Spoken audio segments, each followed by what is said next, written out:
What's up, chess player? We have a guest today, one of the best chess coaches in the entire world, Aagaard.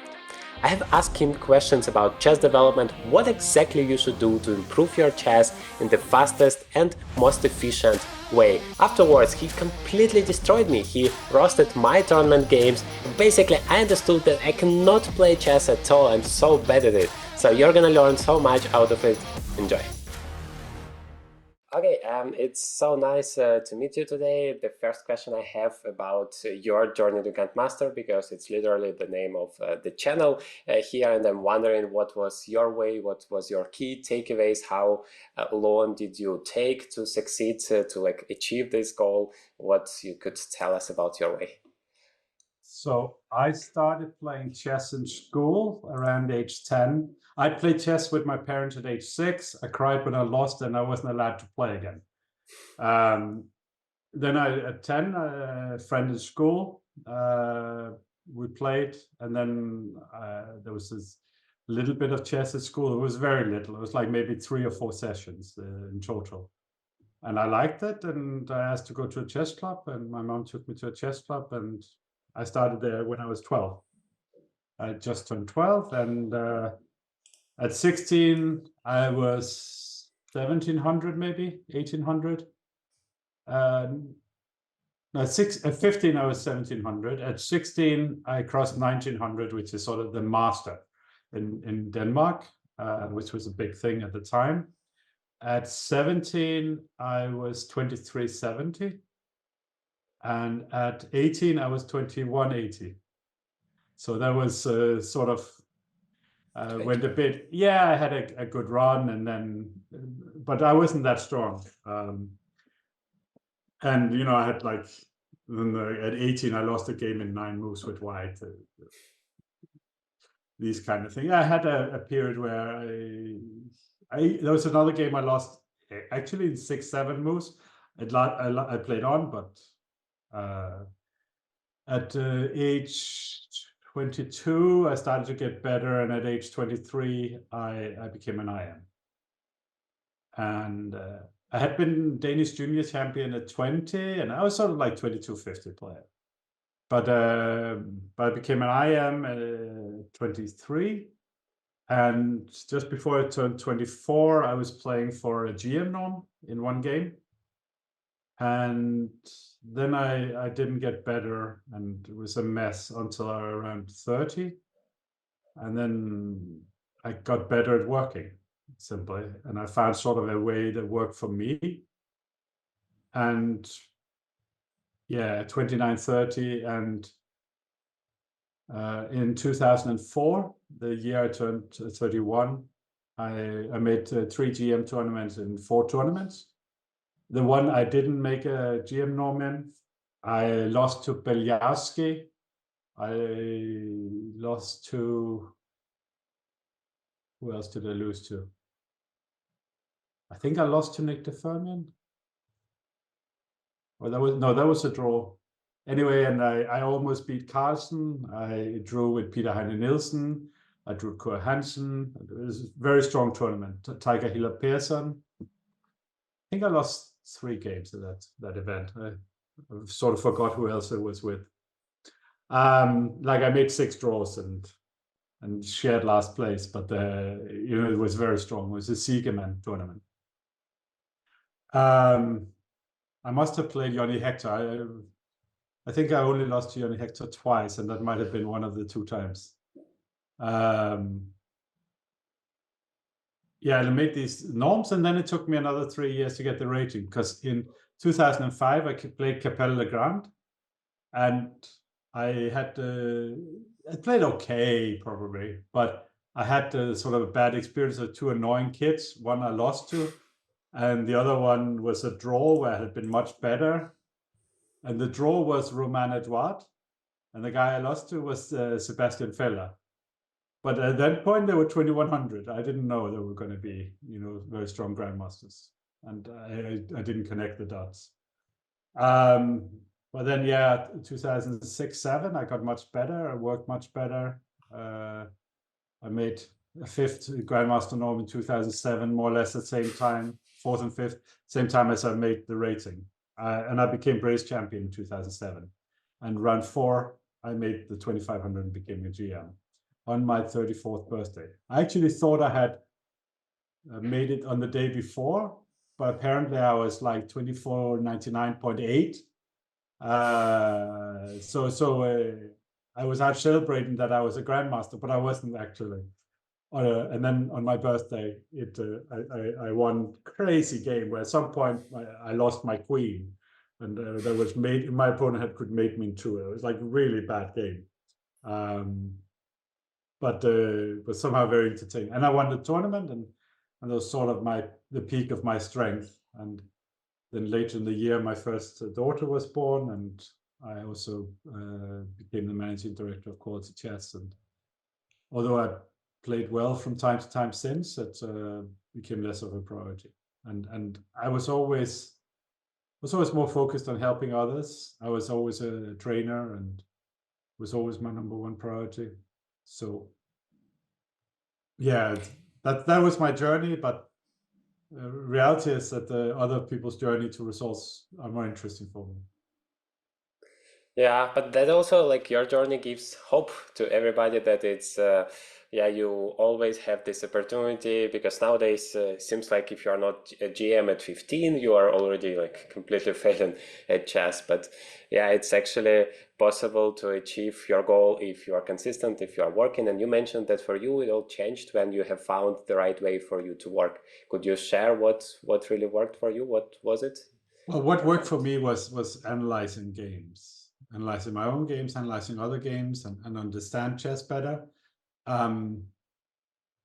So a very big difference between when I grew up, like I started in chess 40 years ago.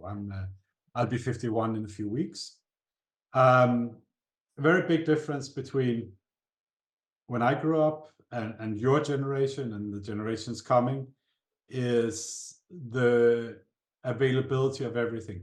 I played with analog clocks, and took the train to the chess club and so on. And then I had I did have a chess computer I could play against, but it was like e4 c5. If I played bishop c4, it would play b5. It's at every level. It's sort of like they build in this mistake in it for some reason. But maybe it was 1400 at the highest level. And it was actually, without it, I don't think I would have developed at all as a player early on, because I played with it really a lot. But the whole structure of material and how to improve and so on, it didn't exist. So remember that Mark Dredge's books were not published until 1990. I never heard about them until the late 90s. We didn't know how to work. There was not a real good knowledge about it. Like if you read sort of like Chess Duels by Saravan, talks about how he was working in the 80s, it was 3 weeks of analyzing the night off. Like I can tell you that Oro, he's not spending 3 weeks analyzing the arrow, the night off by hand, This is not, no, he's got like whatever, I read 5 coaches, and I'm sure they're doing lots of exercises, looking at things, discussing things, and so on. I was just alone, and I had access mainly from chess books from the library. Like, we were poor. I grew up poor in a way that people who say they're poor in the Western world now, they're not poor like we were poor. But also, we were not poor like they were poor in the UK at the same time, if they were poor, because we had hot showers. My ex-wife, who's same age as me, like when she grew up in the UK, they didn't have new clothes, they didn't have a phone, they only could receive calls. They had a bath 1 time a week. It's like my mother told me about the 1950s in Denmark. That's how she grew up and how they were poor and working class. We were poor. We didn't have anything. I couldn't buy anything. I could borrow things from the library. I delivered newspapers, so I could buy this chess computer. I didn't get fancy presents or stuff, and also I didn't keep. I wasn't good at keeping an eye on my stuff, which also discouraged my parents from buying anything from me. for me. But yeah, no. So it's like we didn't have the internet, we didn't have books in the quality that exists now. Like, so I would say, like, if someone now is trying to become a grandmaster, say like it's important you read my books. But I had to write them, and part of my process of becoming a grandmaster was learning to write books and writing books. And it was especially working on the excelling series, where there are 5 books.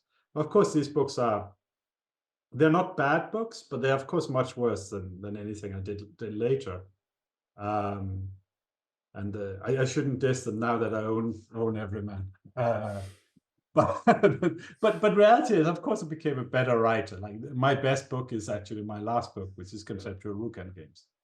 Um, but yeah, no, I learned to understand chess better. But my glaring weaknesses in the game, they sort of they consisted for a long time. Now when I work with 2650 guys or something like that, and I coach them, or even when coaching Abdul Satorov, which I did for 2 years, I explain things that can be for them quite important in very, very simple terms that I understand them fully. But now I don't have the energy and the concentration and the will to play. So, but if I could put my current knowledge into my 25-year-old self, I would be quite a strong player. But yeah, no, but I analyzed a lot of games, and I wrote some books, and that really helped me. And yeah, continue to improve my understanding of the game. What I have always struggled with is to doing the most important thing you can do for improvement, which is repetitive stuff. So, for example, solving exercises. Now, what we do in the academy is we have this homework club. So we have two versions of it every week, and then you sit, you get your homework, you deliver, you get some feedback. You have a class where the solutions are presented, and then you also get a score. But like with training, if you show up, then you're a success. So it's like whatever your score is, it's a good score. You have good and bad days in training, but you have to sort of collect them to get the accumulative effect of training. But that stuff I was never good at because I didn't have this structure around me. And that's what I've tried to do with the books and with the academy. And it is to provide a structure and give people a path. And honestly, it can make things easier. And of course, having coaches, my parents at some point were borrowing money in the bank so we could eat. Like the chess coaches, no, like the local guy helping a little bit, for free, but no, not any coaching. So it's a different situation now than it is for most people. To be honest, our academy, it's sort of like we have something like maybe 650 lessons a year, lessons every day. It's 750 euros. This is a very very, very good deal, I think, for anyone. But I do understand that some people can't afford it. I can't afford to make it cheaper because then the academy isn't viable. But if you have that balance, you have the passion, you're really going for it, then it's not a huge amount of money. It's of course real money, but if you're not using it, I wouldn't recommend it. But yeah, it's like an expensive gym membership, nothing more. So I covered like a lot of things here in a very short time, because I'm eager to talk about chess. But let's get some more questions first. Yeah, absolutely. Thank you very much. That was very helpful. Yeah, we have a lot of adult players, adult viewers watching, and they are so wondering because I asked to like what is the most important thing you would like to ask, and of course everybody knows you as a biggest expert in terms of chess improvement and what to do, like chess calculation, chess visualization. So people are wondering if they are like club players, maybe not on elite level. what is the best way to invest time? Of course, adult players don't have that much time as the youngsters to learn chess for 10 hours a day. But if you have like an hour a day or something like that, what would be the best way to invest this time? Whether it would be watch some videos, calculate some puzzles on some websites, or grab a book and go dive deep into that. What is the best time investment to improve your chess if you don't have that much time? Okay, so there's a few important details to so on. So let's the book and video question. Let's take that after. So there's two steps to this. So the first one is to make sure that you don't have this thought process that a lot of people can have, which is like, what is the best way to do things, and being this focused on maximalization. I can't pronounce it. Maximization, I think maybe. That's what the spelling function in Word helps me. I'm slightly dyslexic, so it's very useful. Yeah, so this idea of how do I do things best? Well, first part of that is if you're doing something where you're involved, where you're not just sort of like going through the motions and not really interested, but if you're involved, you're probably 70-80% there already in terms of effectiveness.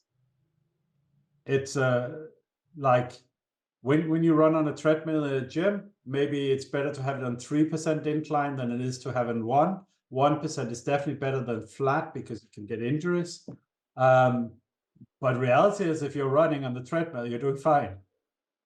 Like, I would avoid the injuries. The slightly uphill, it's a little bit harder, but you really avoid injuries. But generally, if you're sitting working on chess, then already it's good. So if there's something that inspires you, they're already there. If there's something where you're really frustrated because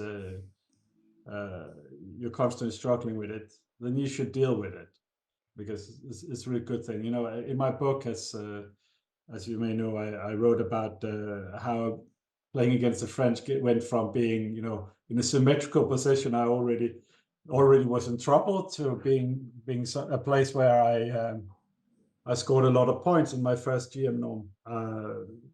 The last game was actually a very good game against the French, and my opponent always played the French, and I beat him like 3 times in a row in the French in 3 really good games. And after that, when I played him in the leagues against E4, he played E5, which is really like, the guy played French his whole life.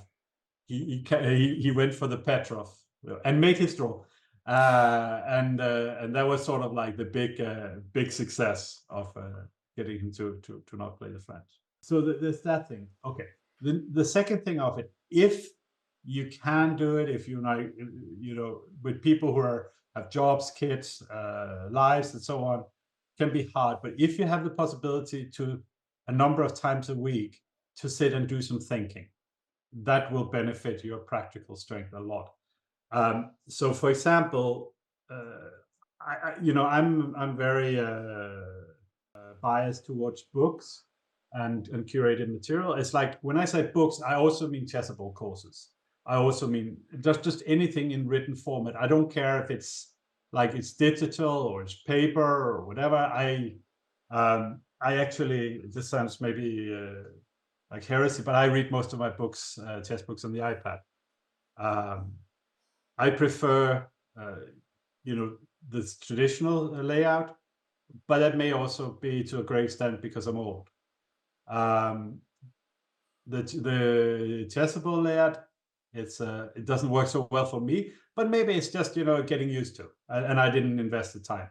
There's the chess tempo layout, which for me is a little more natural because it's closer to chess base, and because it's a little more advanced in some ways.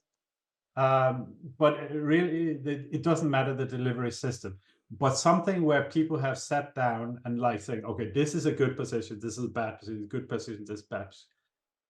It's like, whatever it is, 20-30 euros for 50 hours of coaching.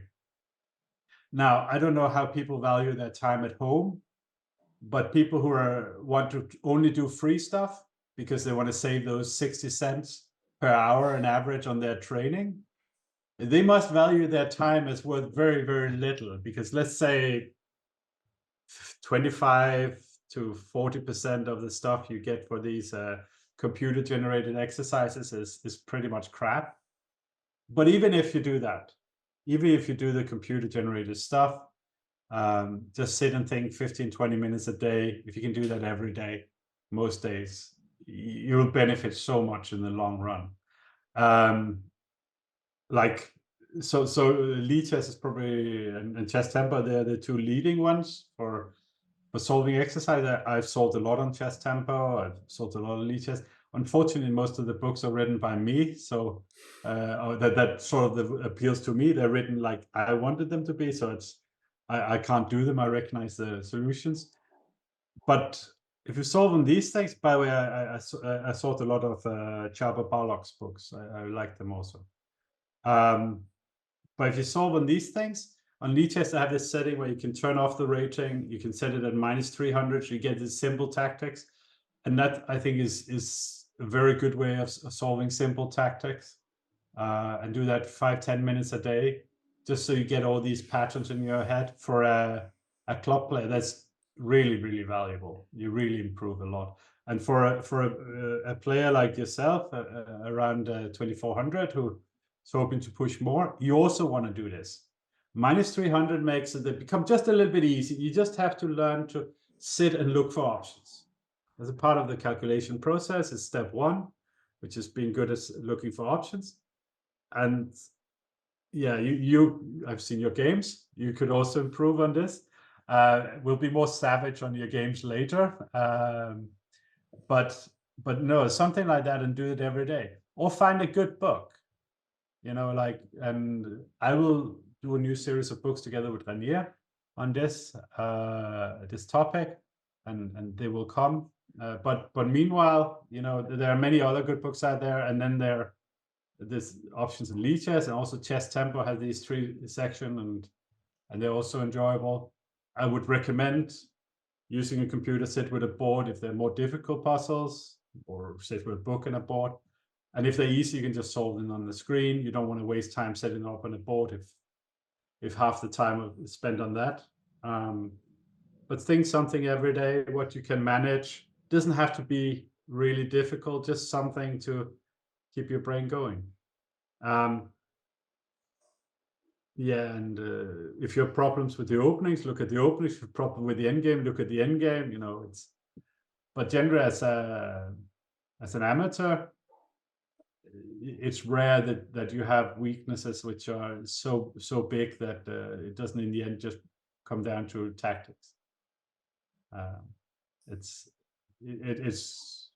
even at our level, where tactics is an issue. Yeah, so it's something that you can definitely benefit you the most, like doing some tactics constantly, like training for your brain so that you stay sharp during chess games. That is why it is 2 things to it. One is to get as many patterns into your head as possible. That is, if you're earlier in your chess development, you actually want puzzles you can solve or not solve very quickly, like 30 seconds a minute, because you want to just see the patterns, but you want to do it in an engaged way, so you have to try to solve them.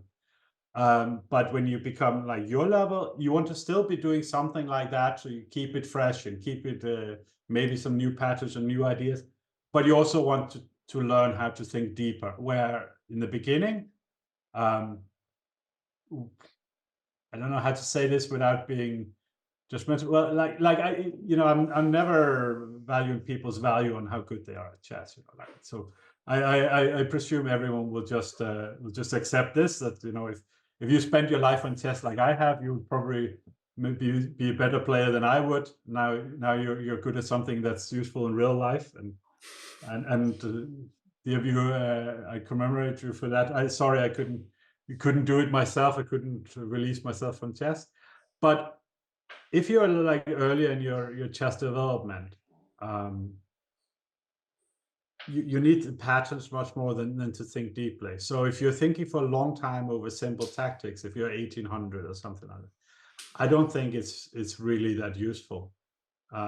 Most of the stuff you're thinking probably isn't very good. If you get to the low hanging fruit, make sure the one and the two movers.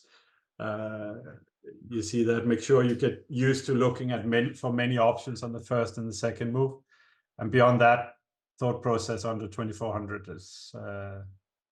There's always more to it, of course, but that's sort of like the basics. If you don't have that sorted, and if you're 1800 you don't, then you should improve there. There's most games to be had, and it's quite enjoyable.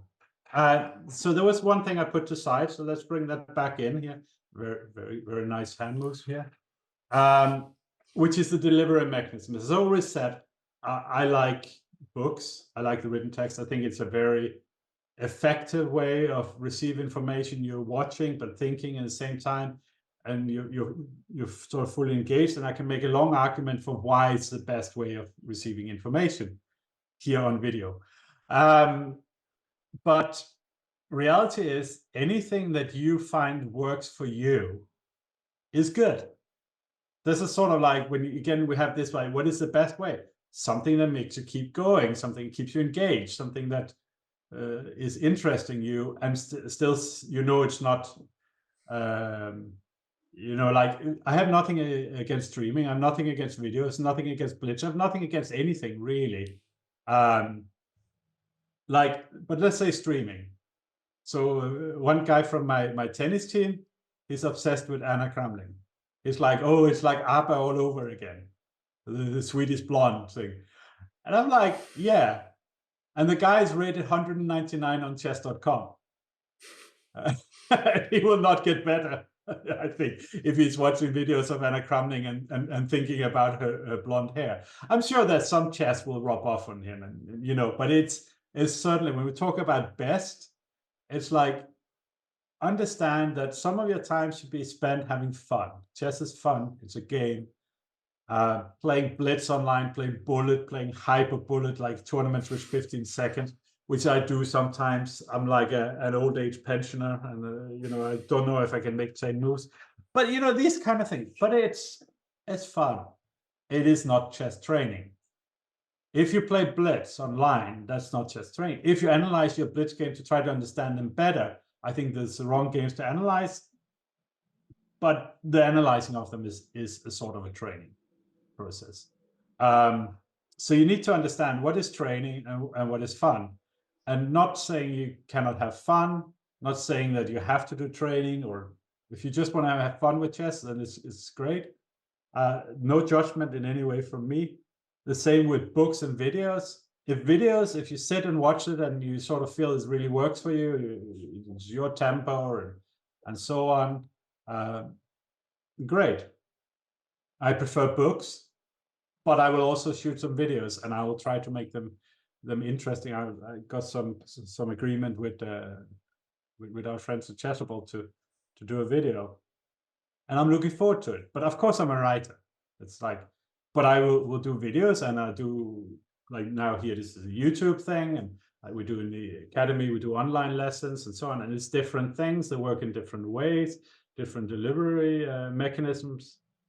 I'm partial to books. It's my favorite, but because it's my favorite doesn't mean it's best. It's sort of what works for me because of who I am. Maybe because I'm old. We had to walk for 5 miles to get to the well to get water. Or we would die from thirst. But I think, like, the most important thing people can do is they can sort of remove this pressure of doing everything to the maximum, most effective. Just do something. Like, don't if you're overweight, like I am at the moment, don't find look for the best training program, most effective training program. Do like what I do. Take the stairs. Our office on the 4th floor, and I walked up the stairs one day, not even to, like, out of anything, and I was like a little bit out of breath by the 4th floor. I thought, okay, this isn't good. So now I only take the stairs. I don't take the lift anymore. simple things. Think every day. If you like tactics, solve tactics. If you like to solve positional puzzles, find positional puzzles. Solve endgame studies if you like that. There's no thing. It's like exercise. If you're moving, you're moving. And for me, that's really important, because the best form of exercise is the exercise you can do every day, like mentally do it, not like you have to force yourself to it, but you can do it every day. So I gained 2 kilos the last few weeks because my dog has hurt her back leg, and it's clear it's just 5,000 steps every day of not walking the dog. I didn't eat less. So yeah, so that's what happened, and now she's almost fine again. And probably I will just lose some weight walking her and the stairs, and try to do a little more exercise also. Same way with, if you're not a professional, you don't want to maximize things, and people who are professionals, they're not working effectively either. So don't overthink it. Just have fun with it, and if you want to do something that's effective, then do something where you're thinking, and it could be anything. Thank you It's very a much. long answer, but it's an important answer. Absolutely. Okay, with that knowledge in mind, let's maybe dive into some chess and yeah, with some practical examples, see what in this case I might improve. And of course, for everybody watching, I hope it would be very useful and instructive. Okay, so you played a tournament in Munich very recently, so like a month and a half ago. So the first game was your game against Sebastian Hoffman, and essentially there's some things we can talk about, but reality is that there was not much that happened in the game. I don't know how much I want to talk about your style, because for your perspective, I think you know a little bit of who you are, but I don't want to give your opponents any ammunition. But okay, here we had sort of an equal position in the game, just after 25 moves, and your opponent played g3, which is quite a serious positional mistake. If you play something like f3, the position would remain equal.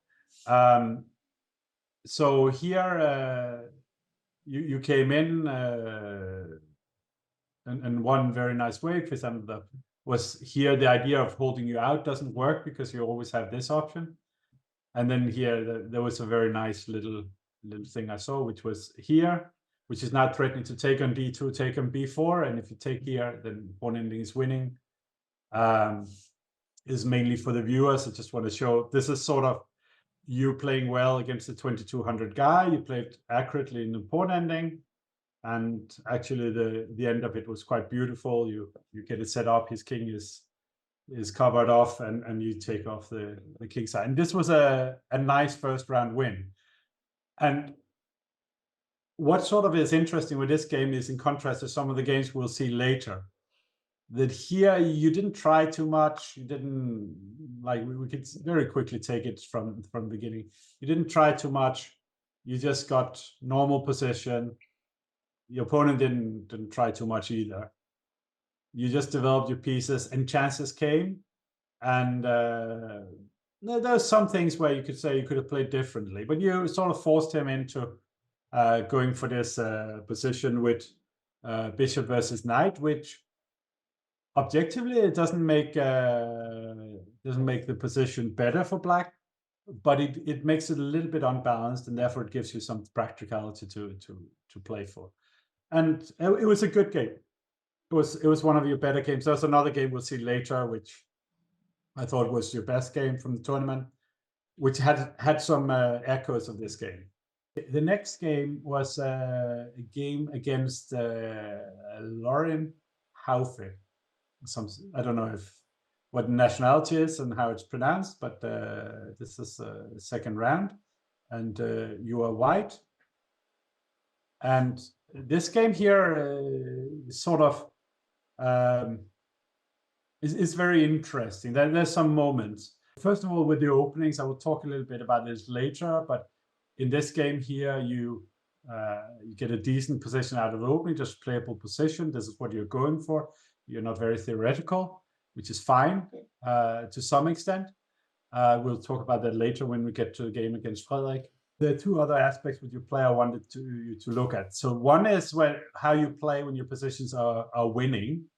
We'll see some examples where we'll see how it goes from winning to not winning in a very, very horrific way. And I wanted to talk about that. And there we can maybe talk about practicalities about chess training and how you do it. And the other part of it is actually some understanding of the game that's lacking. And I normally work with a, let's say, 26 or 2650 player, which I worked a lot. It's sort of, I sort of made it my specialty to take players from 26 to 2750. This was sort of what I tried to do. The most famous people I work with is Boris Gelfand, where from 2009 to 2013.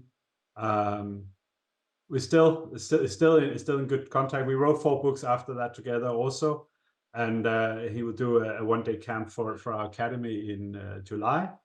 We're still in good terms, but at some point the work was over. Since 2013, I've been the coach of Sam Shankland. So, for example, when he won Boris Gelfand obviously almost became world champion. Sam won the US Championship at that time in front of number 2, 4, and 6 in the world. In 2021, he was on the way to winning the World Cup before some illegal activities by an opponent, let's say it like that. And otherwise, he would have been in the semi-final, with being favored in both semi-final and final. You never know what would have happened, but he was playing very well then. And then from just after he won the World Rapid till just after Vagancy this year, I was the coach of Nordberg Abdusatorov, and took him basically in 6 months from 2650 to 2750 level. So we started working February 2022, and by autumn, he led Uzbekistan to winning the Olympiad, and then by the next January he almost won the Vagancy tournament. He had the weakest opponent in the last round, and he lost that game, and was shared second with Carlsen after Giri. But for the first 12 rounds, he definitely, he won the tournament. And that's sort of become my specialty to 2650 to that level. And normally when I start with a 2650 guy, I start with looking at what is it that's entirely wrong with their game, since they're so weak. They're only number 75 in the world. Which sounds absurd, of course, but reality is there's always something immensely wrong. Like we mentioned Giri there. He's one of my absolute favorite players. He plays the most interesting things. It's so deep and so interesting. His technique is fantastic. His coordination of the pieces is immense. I actually think, from your point of view, if you try to understand his games and understand how when he wins games, how he organizes the pieces, especially if it looks like nothing happening, you could learn something from that. But when it comes to critical moments, he just makes so many mistakes, and that's where I think he should get better. But okay, 3 kids and very happy person, and both on social media and doing chessboard courses and chess-based courses and writing for New Chess Magazine. Thank you. I can understand why he's happy doing what he's doing. So it's like everything I'm saying to you, I would also say to 2650 guy. So I've said with no disrespect and no belittling, but I'm not also saying it as if you cannot bear to hear the truth. So, for example, if we take this game here, this is the speed version of it. So here we get to a normal position out of the opening. This is move 8. Now, what you're not good at here is organizing your pieces. This phase of the game, you are bad, and we see it in several games from this tournament. So in this position here, what do you think the evaluation is objectively of the position? As far as I remember, a4 was the last move I prepared, and then b takes e was a complete surprise for me. And the problem was, which is interesting, because what else should black play? I guess b4 was the main line. B4 is such a horrible move. Now here, if you play a4 and you put the knight on c4, it's a massive positional advantage. Yeah, I guess something like that. It's just horrible. Like, this is only move. ba4 is only move. Okay. Black needs to have activity in the open line. Now, the objective evaluation here from the computer is slightly better for white. Okay, yeah, so this is I move 4. That. Yeah, so this is move 14. What do you think the evaluation is here? As far as I remember, it went not that great for me, so slightly better for black. Exactly. So your ability to organize your pieces from here when you are ending the opening, this is one of your major weaknesses.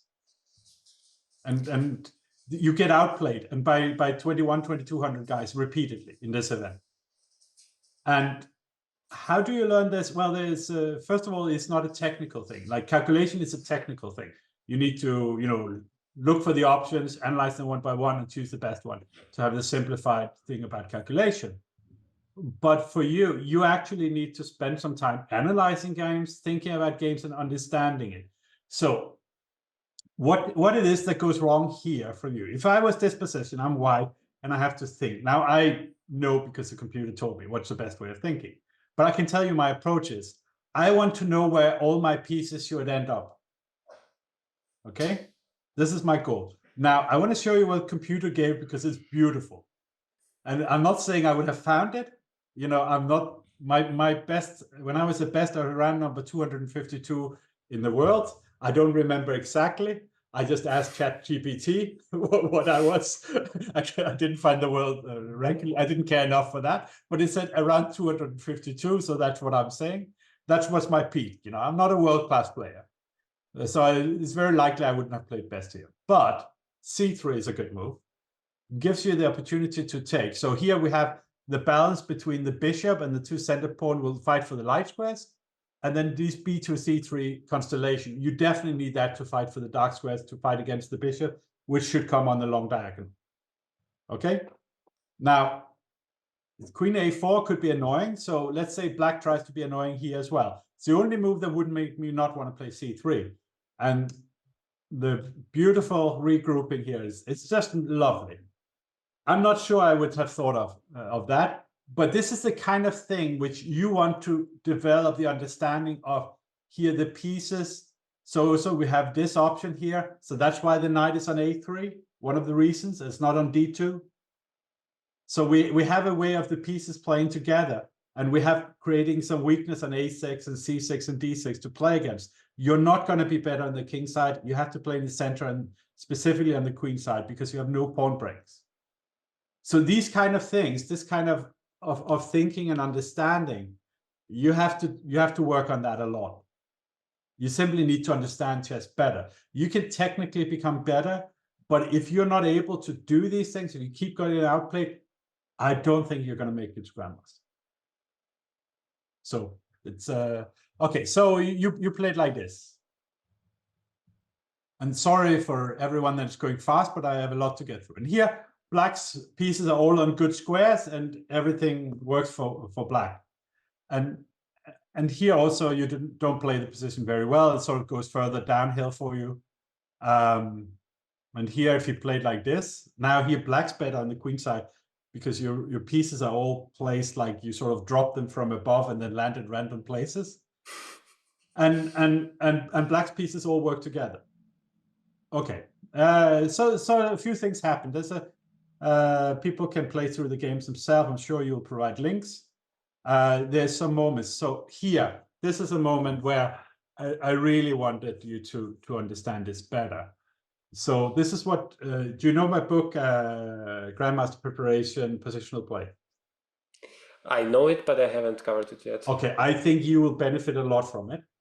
You also benefit from working on tactics, but But this book here, you will really benefit from it. So in this book is centered around what I call the 3 questions, which is sort of became a brand thing, like it's so the book is centered around what I call the 3 questions. They come from the thinking that we're all very good at solving problems. We just need to understand what the problem is. And chess, often the problem is to try to find out what is the problem. Chess is a problem-solving game, and the most difficult problem often is to find out what is my problem in this position. What am I trying to do? What am I solving? And in this position here, there's nothing to calculate. That out of the 4 types of problems I have in my model of how chess is, it's just one model. It's nothing. It's like a map. Maps can be done in many different ways. Sometimes different maps are useful for different people, sometimes for the same people. But in my model, there's automatic decisions, positions where there's only one possible move. And what you do in those positions is you make sure that's actually true. If there's only one reasonable move, you should make it, but you should first check that you're right. If you're missing something, then it's not an automatic decision. Then we have simple positions, which is position like this, where there's nothing to calculate, and you have to understand in a different way what your problem is, and we'll get back to that. Then there are critical moments, positions where the difference between the best and the second best move is likely to be high. Maybe one is winning and others are not. Maybe it's a big advantage versus equal, but you have this feeling. Normally things are hanging. There's a chance to do something. You have an attacking position and all the pieces are ready. These are normal indications of a critical moment. Then we have complex positions, which are very difficult positions where you really cannot work out what is the best move in human terms with certainty, but you have to have some sort of guessing. You maybe want to use some sort of general principles, how you understand chess, how you think chess works as a part of your decision making. You definitely want to use calculation, but it's not just a calculation exercise. By the way, I just want to say about critical moment. The thought process that's important there is you have to work it out. While in simple positions, we have to a great extent, guess. Accuracy is not important if all moves are more or less fine, but if only one move is good and the others, or we believe that is the case, then accuracy is very desirable. So it becomes like a math test. You don't guess in math, you work it out. But in humanities or other things in life, so on, most of the time we're guessing. What is the best way to go from A to B? It could be this one, let's do that. We're guessing. In chess, critical moments, you have to work it out. It's just like doing a budget. You cannot guess. So this is a simple position. The position here, black has misplayed it, and you're fine. But you probably have to solve problems a little bit more than him. So the 3 questions are, where are the weaknesses? What's the worst placed piece? And what's my opponent's idea? So let's do them in sort of a wrong order here. First of all, we have a weakness here, a little bit, and we have it here. So we're a little bit on the defensive here. Black doesn't have any obvious weaknesses in the position, the way we're placed. The only thing is that you cannot take on b2 because rook e7, you get all kind of active play. So that doesn't help. It didn't help us so much. These questions, because weaknesses, pieces, and the opponent, that's actually everything. The pawns, the pieces, the opponent. That's why the 3 questions are useful. What they're useful for is to give us some inspiration to what should I be focusing on. So the weaknesses is not it. Opponent's idea. Well, actually, the moment the pawn comes to a4, I have some permanent problems with this pawn. But also b3, a4, a5, he gets activated. What is his worst placed piece? Because the rook is not really playing, but that's sort of the whole thing. What's the worst placed piece for white? Probably the bishop on c4. No. No. Wrong answer from the man in Germany. It is the knight. The knight has no function. So this is about function. The bishop, could you put the bishop on a better square? No. Can you make it a dark squared bishop? No. Actually, it's the best placed piece. But it's just a bad bishop. But it will always be a bad bishop in this pawn structure. And this pawn structure is pretty fixed. So it's a bad bishop. But your knight is totally useless here. So the decent way of playing this position here, the simple way to play it, is to play knight d2, rook e2, and then knight e4. And your position is playable. It's fine. It's nothing more than fine. But you can play this. If bishop b2 here is c3, and the bishop is in trouble. And this way, also, why is black better here in this position? What is the thing that makes the black position much better? His bishop on b7 is also bad. It's this bishop. So this is a bad knight. This is a very strong bishop. And if you had grouped around like this,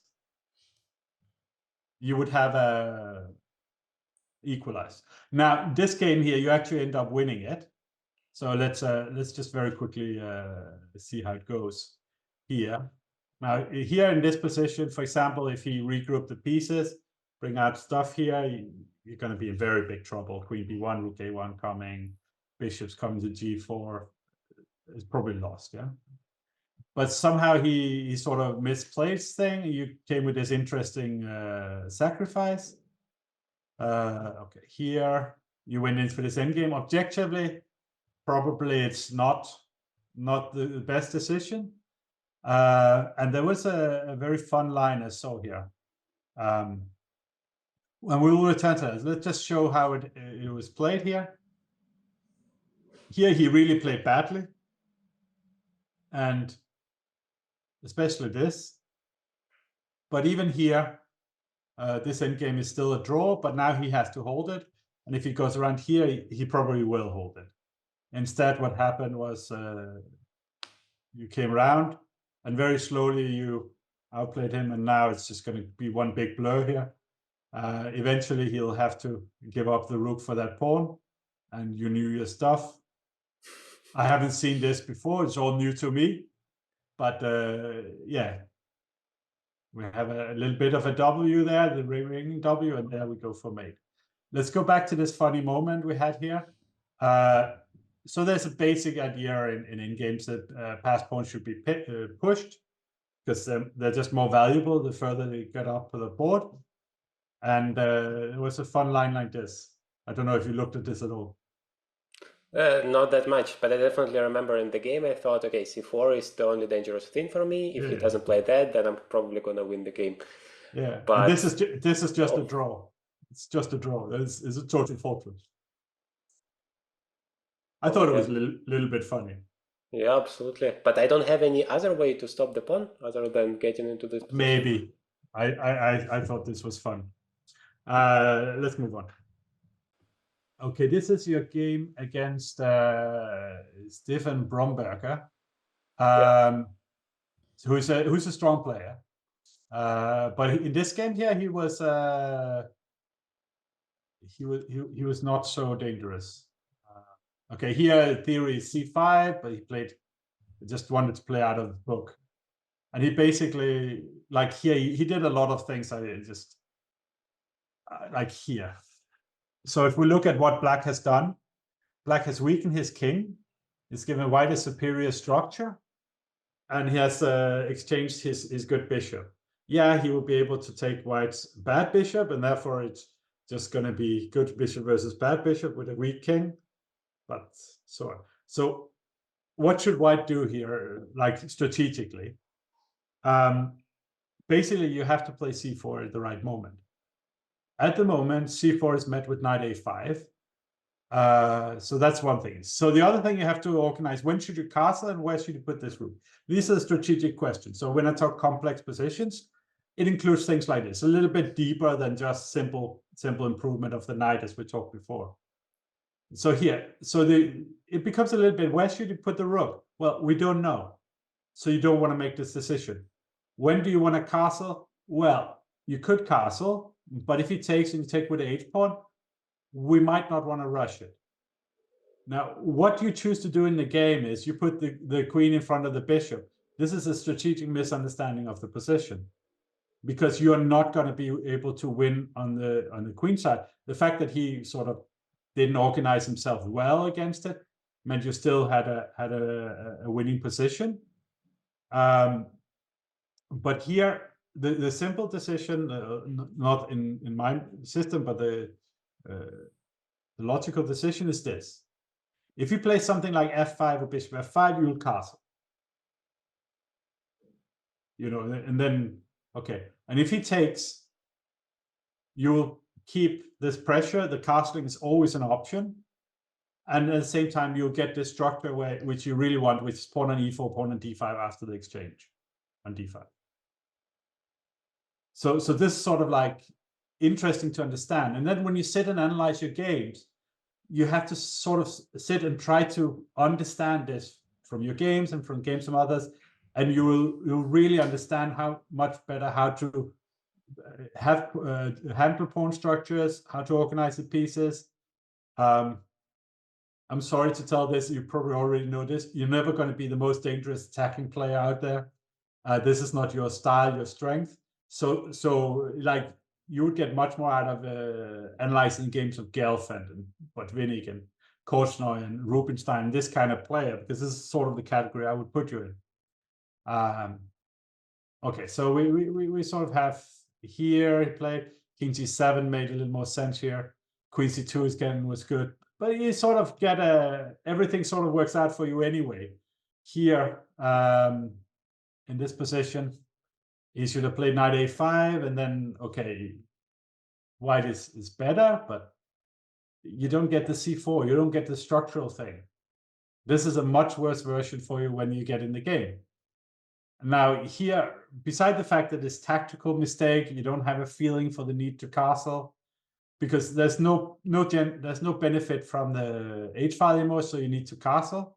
You didn't sense this, but also you didn't have the feeling that your bishop is stronger than his. Your pawn will come on the light squares and kick his bishop around here. So of course he's threatening to take, so you take and you castle, and this position is very, very promising. It's maybe already winning.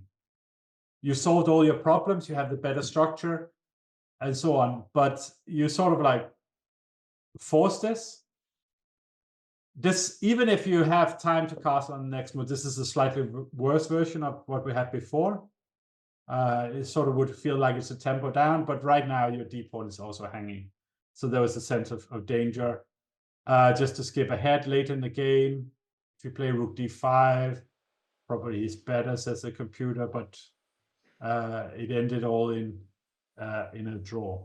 So your game with Frederiksvene, which I can pronounce correctly because it's a Danish name, as you probably know.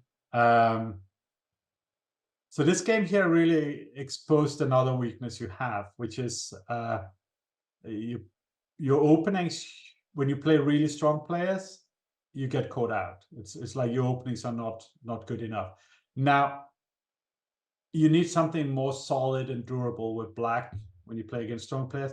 With white, you can sort of get away with playing non-critical stuff, but with black, you know. So here we played this. I have played this also, but I had to give up on it because it's bad. Everything is good for white. He chose to play like this. Yeah, I actually prepared like 30 different variations, and I was happy with every single one, but that was the 31st one, and I haven't prepared for it, and then I went into trouble very soon. But see, this is a sort of a question of how we understand chess. In this position here, I think you already made a huge concession. You can sit and look at the computer and you can show me that everything in the end works out if the computer is playing. But black has more problems to solve. You just gave away the center. I understand it against 2300 who don't play against it, who don't know, who are not very dangerous and every move is well coordinated and makes sense.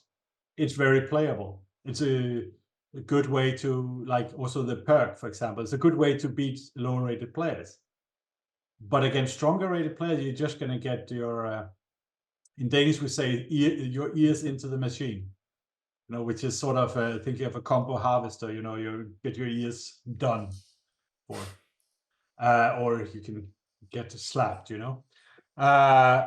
Yeah. So okay, here at this point, G5 is a sad move to make. Apparently, it's the only move according to the engine. Then later on, so let's just show the game's actually quite nice. So let's and not so long. So here, who is better developed? It's white. Can black actually do these kind of tactics? It doesn't really work out. You take an E4. Yeah, that was me being too optimistic. Objectively, you should try something like this: pawn down, Yeah. try to harass them. But okay, here you get absolutely killed. But actually, the most interesting part of the game is coming later. So here, for example, the computer gave us first line this, which is a total rout. But okay, he's also here, he's totally winning.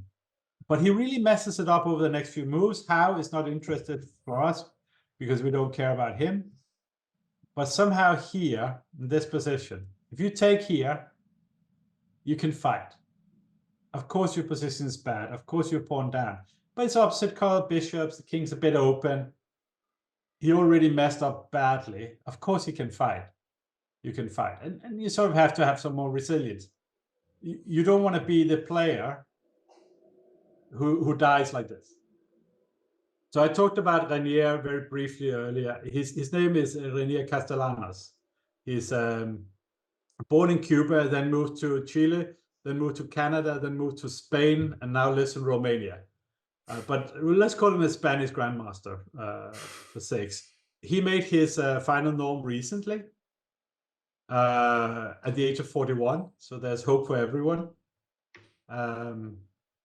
And we pushed him a lot. I pushed him a lot and helped him a lot to make it. And it's definitely much harder to do it now than when I did it.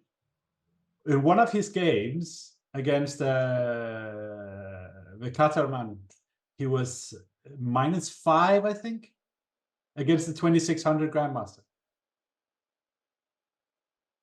And that was one game where he held. Without that half point, he would not make the GM norm. You cannot be a person who just falls over. You have to just, if you want to make it to Grandmaster level, and you're not like most of us, you're not blessed with divine talent, you cannot be someone who loses like this. Okay, let's move on. Absolutely. It was such a shocking moment for me. I also felt like he messed it up, and I have good chances. I have seen this opposite bishop's endgame, and I thought, okay, that's good. But then I'm like, the rook is hanging. I have checked the check, the captures, because I'm like 2600 player. He cannot just blunder in one move, so it has to be something. But then I thought the queen is pinned, and somehow it never crossed my mind that you can go to g6. And the pawn is pinned, and everything works out for him. Yes, it was such a shock for me. So when it comes to calculation, I'm sort of going to skip visualization training because it's very specialized, and it's really it's very specialized thing at the end. But calculation training, it consists of 3 skills in order. Find the options. So find out all the options on the first 1 and 2 moves. Like here, knight g1, queen g6, find the options.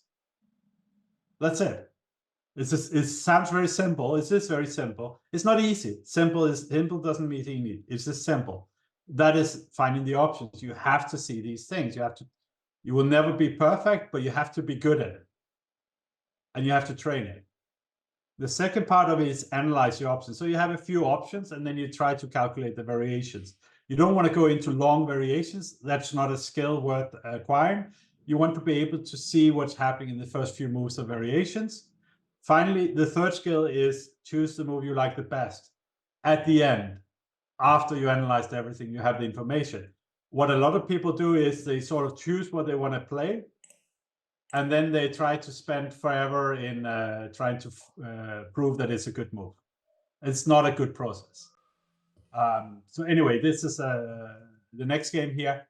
You played this line. I know there's some dc4 knight d2 ideas. It's quite interesting, but somehow you never get anywhere. So at this point, it was a funny idea. Yeah, I saw it. I just Yeah, couldn't convince myself that it can be good for white. no, I think it's equal. Like the computer slightly prefers white, but But I king thought I can c2, only rook get c1, in rook c8. trouble. I don't know. I could see how if we get the queens and rook off, this is probably close to winning endgame. But the thing is here, like, do you want to create unbalance, or do you want to try to, just play your ground stroke and see if it works? There's no right or wrong. It's a very individual thing. You sort of try to get things going here. It just never really happened. At some point, we get into this endgame. It's one weakness on d5. It's not really easy. And in the end, the game was drawn. Some games you don't win. Nothing about it, but the tournaments where you get a bit of luck in these kind of games and you play well otherwise is the game where you make the title. Okay. This game was maybe one of your worst games. This is round 6. I really need to speed this up a little bit. This is against Stevan Mihilnoy. That sounds Hungarian. No, he's also from Ukraine, just as me. Is Ukrainian, okay. So here, okay, so there's in the beginning of the game, there's some things that you can sort of analyze. The best to understand chess better and how it works. So queen b6 is the best move here. White's only defense is this, to avoid knight c4. If he plays some normal move, he gets very bad position. But also very interesting was to understand here. This is understanding of dynamics. You're not very dynamical, but it'd be good for you to sort of improve your feeling of dynamics. That here, because white is already so behind in development, there sort of is this idea that to exploit a lead in development, you have to increase the lead in development, because at some point both players will finish development and you cannot have a lead anymore. The opponent will catch up. So to get this massive these chances, you have to get a massive lead in development. Taras talked about 3 moves is a win. And then material becomes less important. So for example, here the best move is this.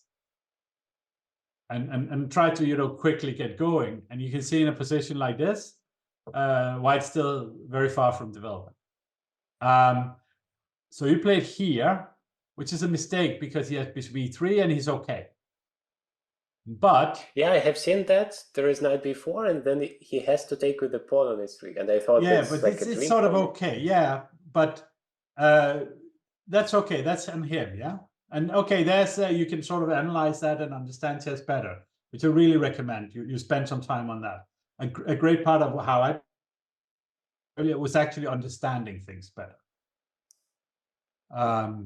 But here you play Reese move d5, but much stronger is knight b4 first. Sorry about that. And then d5, and then castle. And here the computer says only move is d6, which already shows how how much of a failure it is. For example, here it's lost, or here it's just lost for him. Never got out. Black's fully ready. Okay, so you get into a good position anyway. Like the fact that we get into you go into an endgame here, it tells a lot about your style. But his king is in the center. You can castle, like, yeah. I'm okay, but you still get a good position here. It's we get into this position here now. What's White's idea here? Well, try to make sure that the king somehow is safe. Take the bishop so you can get the king out of the way, either in one way. Here, if you play here, he's just lost. Like, there's nothing. The king would be in the center, would be attacked. The knight is just loose here. A pawn would be hanging. No counterplay here. This knight is totally dominated. So you have a tendency to want to exchange pieces. You should look into in your games. You should really think about exchanges, because Exchanging the queens didn't make sense. Exchanging the... Yeah. I understand you have a technical style. You have a more strategic technical style. I understand it. But it doesn't mean you have to exchange pieces at all time. When different moves are good, you know, choosing the one that's according to style is fine. When your bishop is good and the knight is bad, keep the bishop. That's all I'm saying. Okay, so you play like this. Here and here, if you had played this very odd move, then it's not so easy for you. And in a practical sense, when you make the decision here, you can see that sequence quite easily. That he can go over and defend, and you don't see how to continue, then why would you give up the bishop? Okay. He played here, and you got this extra pawn. And this position here, like, you don't play accurately here. I don't know if you... so I have your timestamps here. So next move, you spent 3 minutes, which was fine, and 1 minute 54 was fine. But here, you spend a long time. Okay, what is happening in this position? You're pawn up. That's it. If nothing happens, it's like Italy. 1-0 and wins. The technical way to play this position is defend your pawn. Not any kind of tactics here. Like, and here there's several things wrong with that. First of all, this A pawn is weak. Your pawn is not weak here. He cannot approach them. So this is a weakness, which you exchange. Secondly, it's after the exchange here, this is a weakness and now has to be defended. The second thing. The third thing is basic endgame knowledge. In positions where you're defending, you want to exchange pawns. The more pawns are exchanged, the closer we are to like king and knight versus king, for example. And also, and various positions where, you know, one extra pawn with no more pawns on the board usually doesn't win in many positions. One extra pawn with lots of pawns on the board usually wins in any position. So more pawns is good for the one with extra material in general. And in this case here, it's also a matter of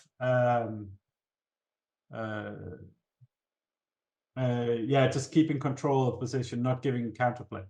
But there was another moment just a little bit earlier. It's not as important, but here, if you take here, like it's just you can't get the pieces out.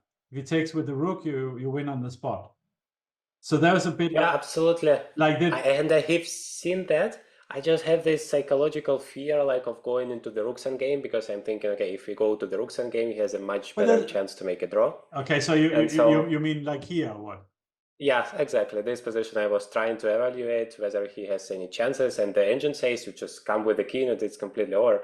But psychologically, I was thinking, okay, why do I need to take this risk going into the Rook's game if maybe I can continue? I see. This is again when I was talking earlier about low-hanging fruit. This is not low-hanging fruit. This is understanding why. This is the thing where afterwards you analyze the game, so you try to understand why.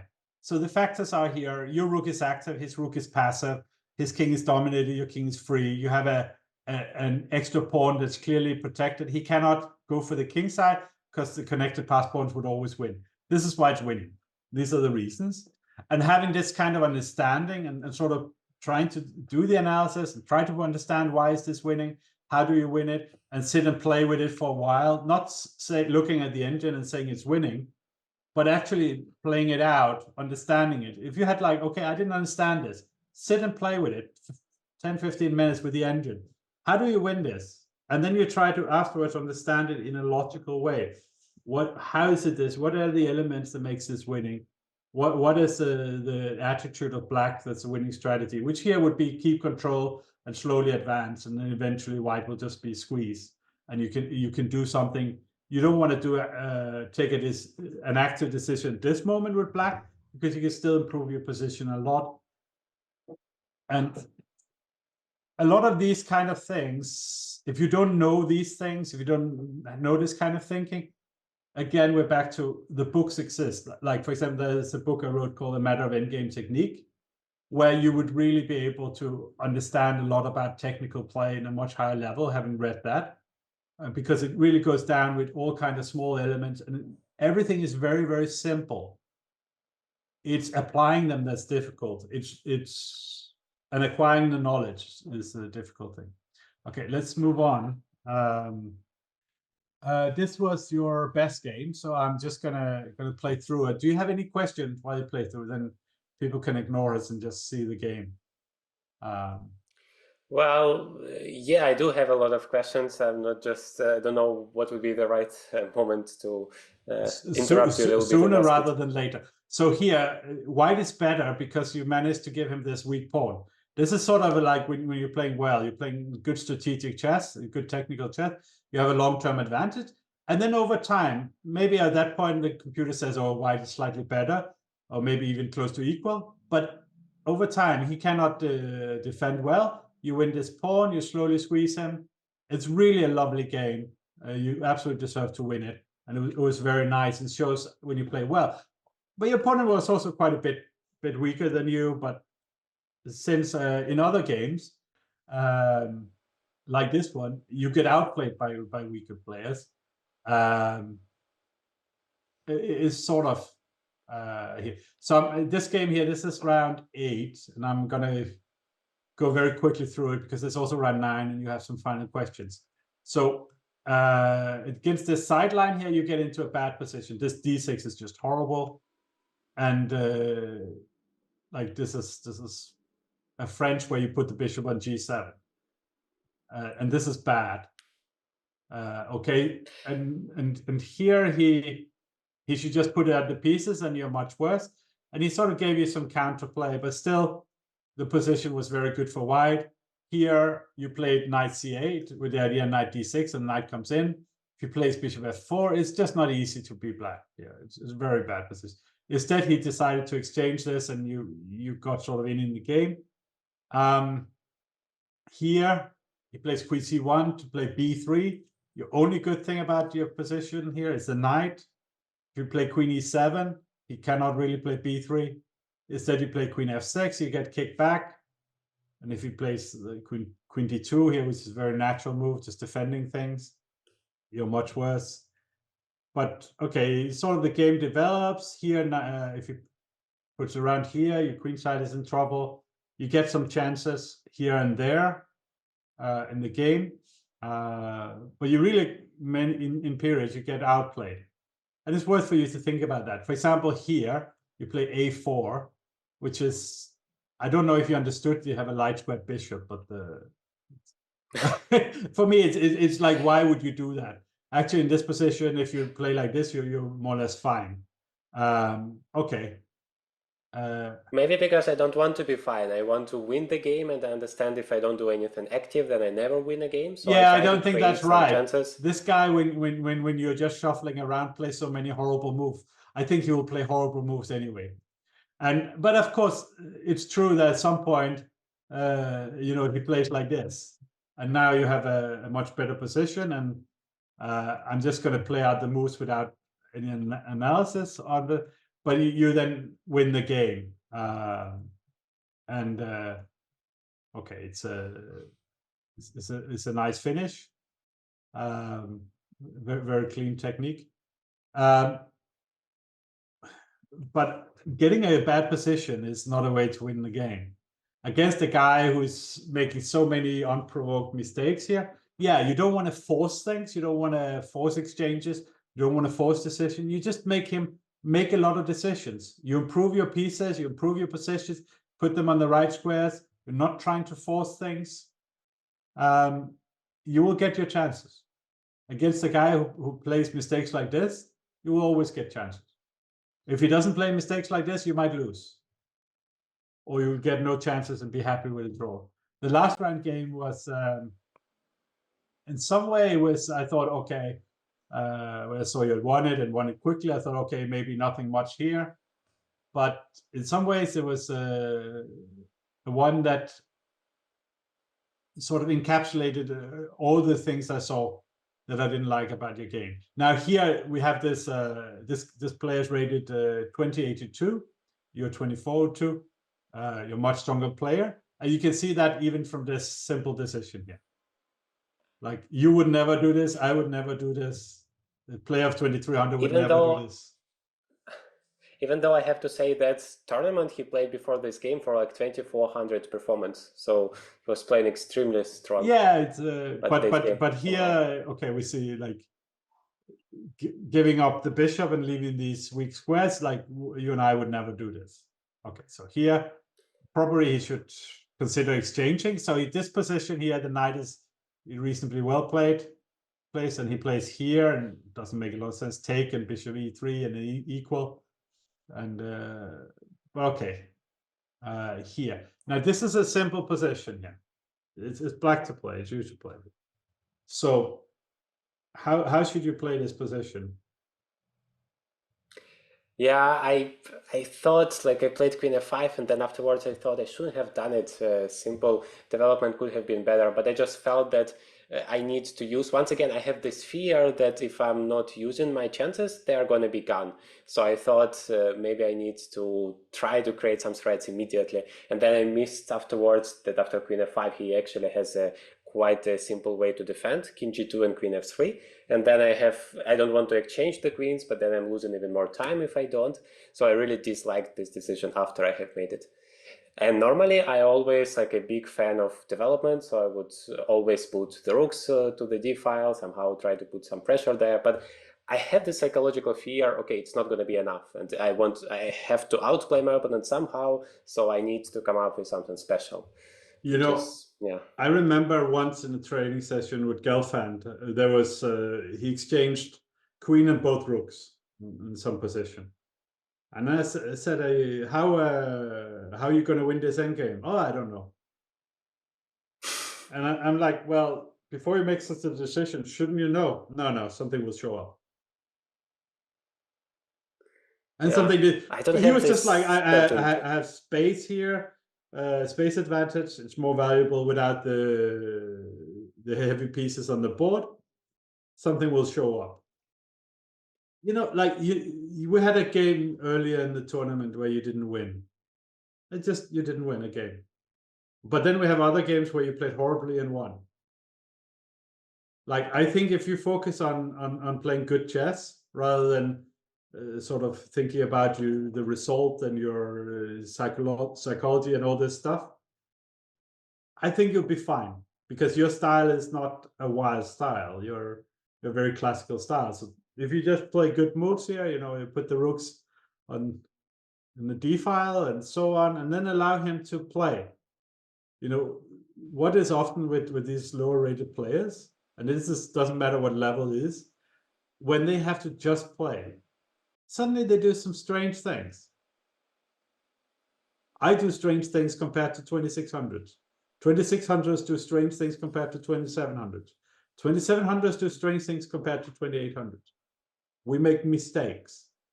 If things become forced, then not. And as you say here, like king d2, queen f3 would probably be good.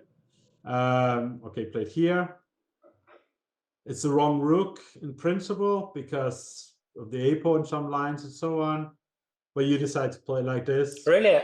I Yeah, I wanted to have two rooks there. I think objectively here, either this or you try to push the h pawn. I think it's better, but you know that this was just another way of playing the position. It's not so important. What I don't like here is, from me, objectively here, we have sort of like a little bit of a weakness here, a little bit of weakness here. So we have something strategically to play for. But in this position here, we're going towards exchanging one of his weakness for opening the position. If he plays here, he should be fine. It's how I view chess, but okay.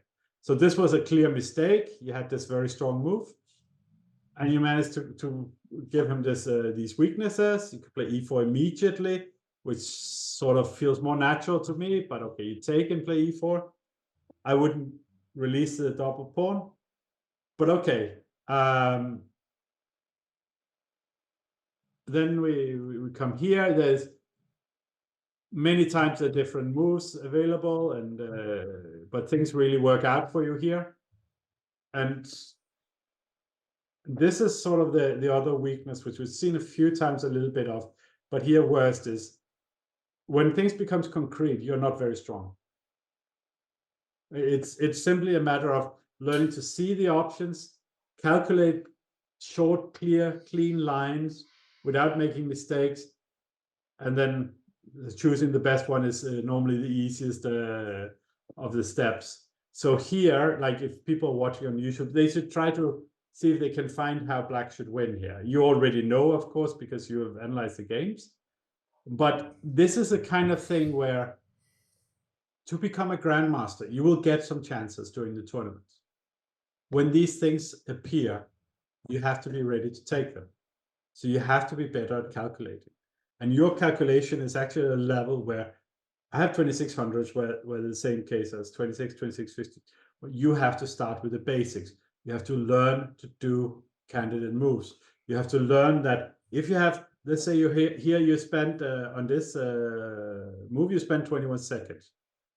I think you're in time trouble generally, because until move 40, you never spend a minute.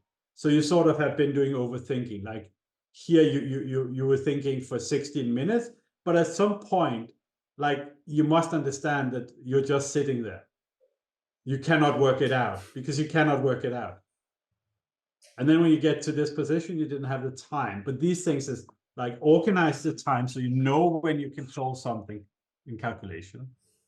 You know at what moments you cannot, and you have to make decisions in a different way. You still have to think, still have to calculate, but you know you cannot reach a conclusion, which is the case. Where were we? Here. It's just too far away from you. If I give this to, let's say, Sam, I think he will solve it in 2 minutes max, like this. But he's trained. It's like he probably also will run a kilometer like 2 minutes faster than I will, and if I have to do it in 4 minutes, I maybe won't be able to. I don't know how slow I am right now. It's quite slow. Old and chopping. But in this position here, this is within your level. You should be able to do this. So here, and you should be able to do this in like a minute or two. There is simply no defense. You see the idea, you probably even saw it during the game, and then you weren't sure because you don't have control, because you haven't trained this. And it's just made. Yeah, I saw that, but I'm thinking like he plays queen f3 instead of d7, then I don't have any mate, and this pawn is coming, and I just dismissed this line. And the win is here, right? This is, I don't know, but I presume that's the win. Yeah, something like that. And yeah, this is definitely something I haven't seen. Like you leave that pawn like that, how you're supposed to understand that and learn that it should be good for you. Thank you for using the word understanding, because this is not understanding. This is like math. There is no understanding in math. This is calculation. It's simply about learning to calculate. So I guess here the critical line is like this. Yeah, d7 seems to be very promising. Then maybe there is something, I don't know, in check. Yeah, it's some queen check. So we have check here. Remember. Yeah. If it goes here, then this is winning for sure. So it must be here.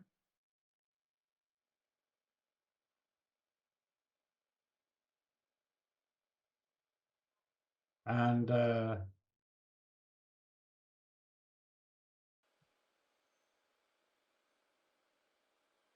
will be very close here. Like it could be h5. It's just winning. Yeah, something like that must be it. But like when you're going from that initial position, it might feel extremely scary because there's two aspects to this. One of it is to understand here that you cannot calculate. You spend 16 minutes here. And in this position here, you spend 20 minutes on taking on c3. That's 19 minutes and 19 seconds. You should not have spent this long. Like here, for example, You can take with the queen, you can take with the knight, you can take with the rook. You may never work out what is the best one, in 50 years with working, sitting, thinking at it. You make this decision in 56 seconds. That's a good decision. Here, queen h5 sets up so many threats. You don't want to go to the end game. You pass the move to him. It's a good decision. You get this knight g4 thing in. You get this queen e5 in. All of them are done pretty fast, but not rushed. Like they're like 2 minutes, 1 minute decisions. Then here you spend 16 minutes on calculating this, but at some point you must work out that there's not really, like you should be going for this, right? Because here the only question is whether or not this works, right? If this is better. Yeah. And it's well, first of all, I was in total shock. I completely missed queen f3. I thought okay, he has to resign. But after let's say a minute or two, you should have recovered. Maybe less. And so I was trying to calculate. It must be something here, but I couldn't find a clear win, and I was upset about it. And so I have spent too much time. And then we get to a moment later on, which, if you see this rook f2, already you are okay. We looked at it for a little bit. I found this the moment you say queen f3. Okay, I found this instant. It is, and I'm not well trained at the moment at all. And then we get to this position here, and I think h5 should be winning. But I'm not 100% sure it's the right move, but I'm sure that this is the winning continuation. Would I feel sure it's a winning continuation during a game? Also, f5 here is very interesting. This is the position I would be thinking of during the game, Yeah. So absolutely. I would get to here in maybe, let's say, 2 minutes, and then in 2-3 minutes I would work out what I would play. And the more I'm looking at it, it seems like f5 here is just winning. But you would be fine with going into it, even not. No. Like, so you at this point here, I would have 10 minutes, and I would realize this is my chance, and I would calculate in 2 minutes, I would be at this position. Maximum 2 minutes, I would work my way here. The only obstacle here, because this here I would see very quickly, I would then see, okay, what can he do? And I see this move here. Of course, when I prepared the whole tournament in 30 minutes, I didn't see this game, because it's like 5 seconds here, just to find out when to talk, right? But here, very quickly found this. This was not difficult. This is the only try. And then here, and I would have to think, and then something direct is needed, and I think f5 should be the winning move. And I'm simply saying that in a game, I would look in advance and see, can he defend this here? And I don't think so. And now comes the big reveal. I'm going to turn on the engine here. It's unfortunately outside of the screen, but it is -7. So you can see the bar is all white here. So just see here. So check here and here. And okay, there was rook f3, but then there's queen d2 check, queen f3 check here, rook f2 only winning move, queen f1 only winning move, and both h5 and f5 win. So with h5 here, I was sitting thinking, I was not so sure what this would be like. I thought it was promising. Here it says made in 14. I wasn't sure, right? But here, because it wants to do, like engine wants to do stuff like this, I'm going to be fine queen up. I'm going to be fine, So the only move I'm afraid of here is queen takes. And here it just looks like mate. So I would look like, I didn't see rook g5, which is the main idea here. I saw an idea of h5, g5. I can either win the queen or it's queen h3 mate.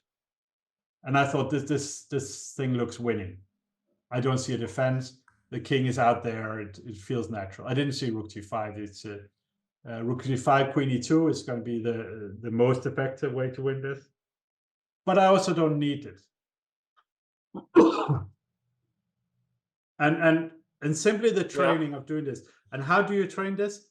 Mass repetition. First, you understand what you're to do. Then you slow down into a process where you're in control. and then you have mass repetition. So that means you have to understand what your objectives are. So your objectives are 3 in the process at a very basic level, which is find the options. And options is not moves. Options is, let's say, 2 move sequences. It's something that makes sense. In this position here, Queen E1 and Rook E8, that's an option. And it's very concrete. So we have here, okay, this is the obstacle. But we see here we have this option. Then we have the options of going into the endgame.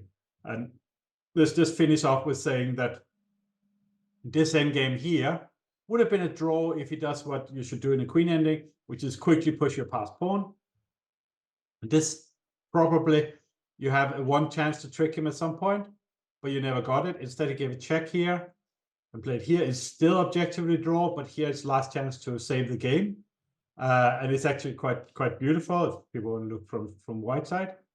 If anyone wants to stop the video and find out how white should play here, it's in an interesting position. So he played King G2, and you managed to create this very quickly, this mating attack here. And yeah, he resigned before you checkmate him. I never understand people who play to mate and then don't allow it. But in this position here, he should just not care about the h-pawn. It doesn't matter. The way to make a draw here is to, here King E3 doesn't work because it drops the pawn. It works here. Kings should come out and help with counterplay, because if the pawn reaches the 7th rank, it doesn't matter how many pawns you have. You have to stop it from becoming queen. It becomes a draw. The draw is to try to push the pawn at all costs. And here, the pawn ending is also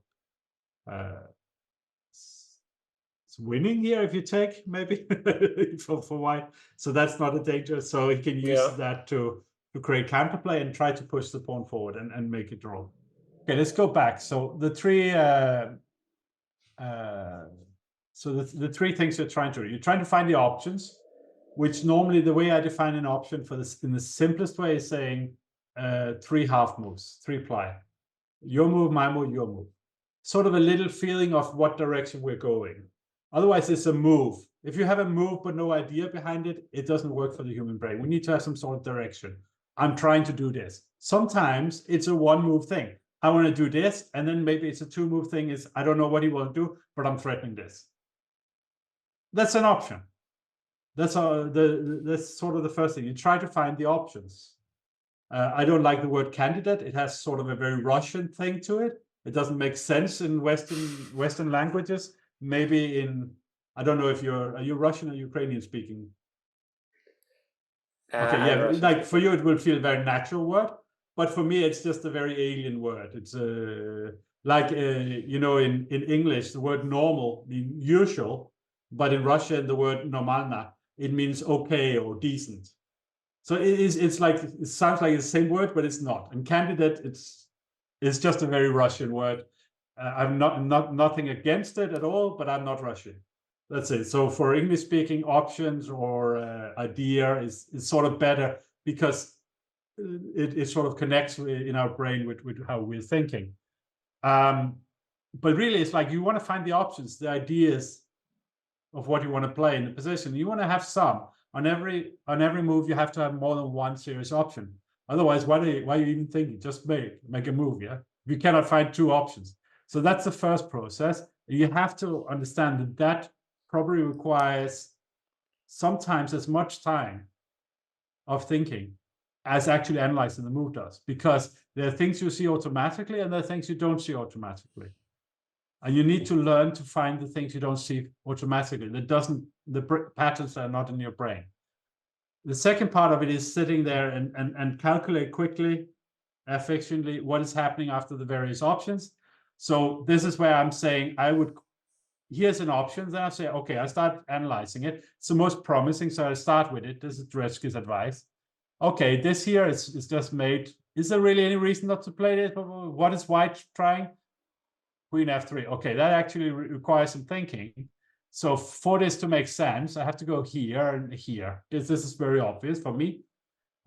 In my patterns, in my brain, for others, maybe this requires finding. That's fine. We all start from different places. Then there's some here. The computer gives a little line here where it's important the rook is hanging. There's sort of things you would find that maybe for a computer isn't important, but you would get to sort of this position here, and then you say, okay, here it's promising, but I don't want to just play it and hope. For example, this position is, of course, just lost. While is the rook up? So here you have king h7, which draws bizarrely after all kind of stuff where you win the rook back. And then you have h5 and f5, which both win. But you want to get there, sit, be comfortable with thinking, and so on. So the way you develop this skill, is you are slow. You have to be in control of your thought process. So you have to slow it down. The thought process has a tendency to be inaccurate and fast. You want it to be accurate and slow. That's how you develop calculation. And then in the end, you just have to know that I have to choose the option I like the best, rather than doing that from the beginning. I've done what I could here. Hopefully this is useful for you. And if it's useful for the people watching as well, it's a coincidence I'm care for the person I'm sitting across here. Yeah, absolutely, that's very useful. Thank you very much. Maybe my question is, of course, I had a lot during the games, but that would make it even much longer. Based on all of that, what would you say my main focus should be in order to get to my goals? You mentioned the positional play. Three things. So the fourth thing would be this positional play of understanding. Like, I do recommend my books. They're perfect for your level.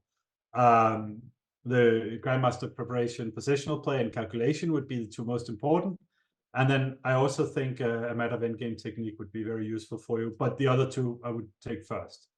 And there's so much information in these books, and it would take you a long way. But three things. So first of all, have a good safe opening against very strong players with black.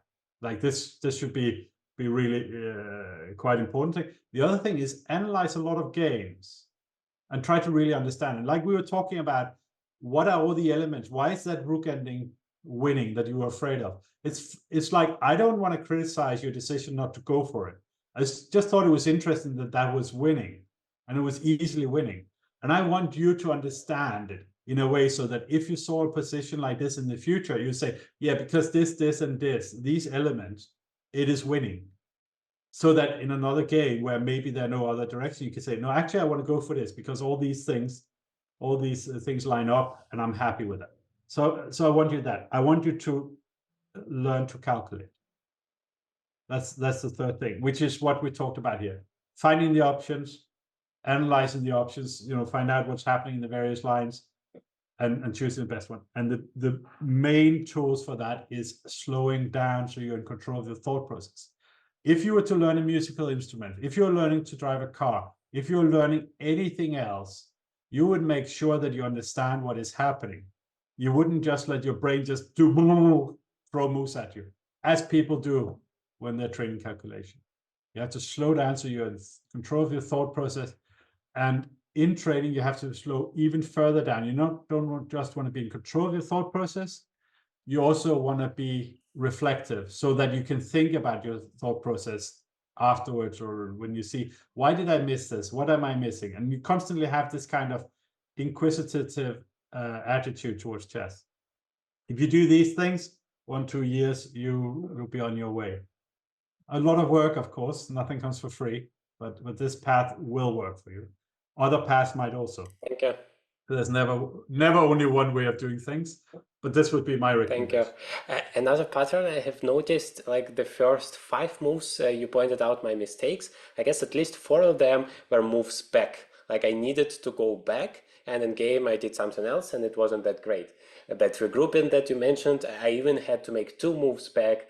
That's rook e2, knight e2 to make it work. But in my mind, I'm always focused, like try to never go back. You first of all have to consider active options and go forward, and only if nothing works, then consider options back. So how do I understand once again or train to notice such things that actually going back can sometimes be so Okay, good. it's a three-step process, and this is taking in entirely from what the field called cognitive psychology, where you have first you learn to recognize your mistakes afterwards. Then you learn to recognize your mistakes right after you make them. So it's like, you go from sitting at home, like with the computer and analysis and everything, is understand, oh, there's a problem with backwards moves, what we did here. Then you're sitting at the board and you didn't play something and you're thinking, oh my God, I rejected it intuitively because it's backwards. That's not smart. And then finally, stage 3, you are like, oh, I shouldn't do this backward move. Or you're like, hey, am I not playing this move because it's backward? Like, what's happening here? And then you are in the position where you can make the decision. Well, usually it takes these 3 steps. Yeah. Is there anything you would like to say in the final for our viewers? There's one thing. Good luck. Thank you very much.